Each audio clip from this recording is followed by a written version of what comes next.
make pathetic bid for 2018 with familiar figure behind the wheel.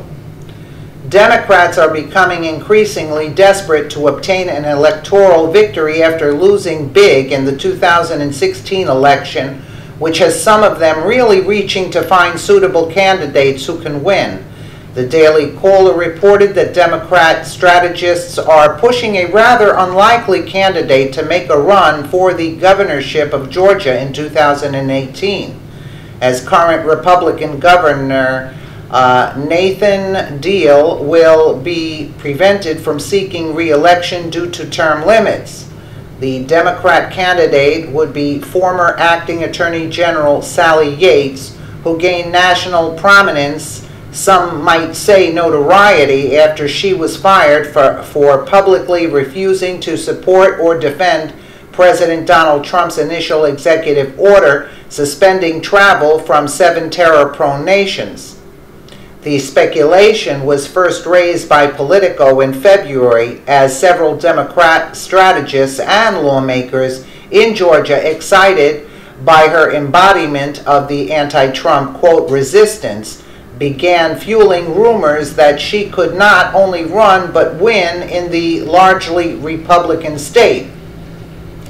I don't think you can think of any possible candidates in Georgia and not mention Sally Yates' name right now, said Theron Johnson, a strategist and member of former President Barack Obama's 2012 campaign, according to Politico. She's a symbol of hope and resistance when it comes to standing up to Donald Trump. Folks are talking about it a good bit down here, Seth C. Clark, a Democrat operative who worked on the failed 2014 Senate campaign of Michael Nunn, told the website. The buzz around here is she is a great candidate that can really make a case to get to the heart of Georgia Democrats' problem with moderate rural white voters. State Senator Elena Parent even called Yates a hometown hero. She is a symbol of the anti-Trump resistance sweeping this country, and if this next election is a referendum on Trump, then that's a very good place to be, Parent said. 3 months on, the speculation about Yates was seemingly refueled following her recent testimony before Congress regarding the investigation into alleged ties between Russia and Trump's campaign, according to The Hill. Sally Yates' calm and strong demeanor showed me she could be a great governor of Georgia. Her bold resistance and how she stood up to a president who ordered her to do something unlawful and unconstitutional has catapulted her profile, Johnson told The Hill. She will have to give Georgians a really good reason why she's not considering running for a constitutional office in 2018. Yates is sparing the Republican senators during the recent Senate Judiciary Committee hearing garnered her even more attention, with one unnamed Georgia Dem stating, "It strengthens her candidacy.